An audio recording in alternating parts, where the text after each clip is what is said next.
அனைவருக்கும் வணக்கம். பள்ளி கல்வித்துறை சம்பந்தமான ஒரு மிக முக்கியமான ஒரு செய்தி ஒன்று வெளியே இருக்குது.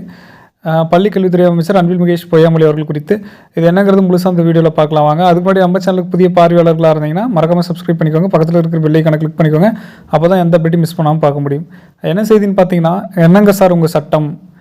பள்ளி கல்வித்துறை அமைச்சரின் சொந்த மாவட்டத்தின் அருகே உள்ள பள்ளியின் நிலைமை இதுதான். இது அரசு உயர்நிலைப் பள்ளியா இல்லை அரசு மரத்தடி பள்ளியா? கொஞ்சம் பார்த்து சொல்லுங்கள் அமைச்சரே. இது போன்ற பள்ளியில் உங்கள் பசங்களை படிக்க வைப்பீங்களா? அப்படிங்கிற மாதிரியான ஒரு செய்தி வெளியே இருக்குது. தற்போது இந்த செய்தி பார்த்தீங்கன்னா வைரல் ஆகிட்டுருக்கு. அதாவது அரசு உயர்நிலைப்பள்ளி பெண்ணாகரம் அப்படிங்கிற ஏரியா புதுக்கோட்டை மாவட்டத்தில் கிளாஸ் ரூம் இல்லாமல் மரத்தடியில் பிள்ளைங்களை உட்கார வச்சு பாடம் எடுத்துக்கிட்டு இருக்காங்க. அதனால் ஊடகத்தில் இந்த செய்தி வெளியாகிருக்கு. இது ஸ்கூலா இல்லை மரத்தடியில் இருக்கிற ஒரு பள்ளியா? உங்கள் பிள்ளைங்களை இந்த மாதிரி ஸ்கூலில் படிக்க வைப்பீங்களா அப்படின்ற மாதிரி ஒரு கேள்வி கேட்டிருக்காங்க. மேலும் இது மாதிரியான டிஆர்பி மற்றும் பள்ளி கல்வித்துறை சம்பந்தமான உடனடி தகவல்கள் மற்றும் அப்டேட்களுக்கும் சேனலோடு இணைந்திருங்கள். நன்றி.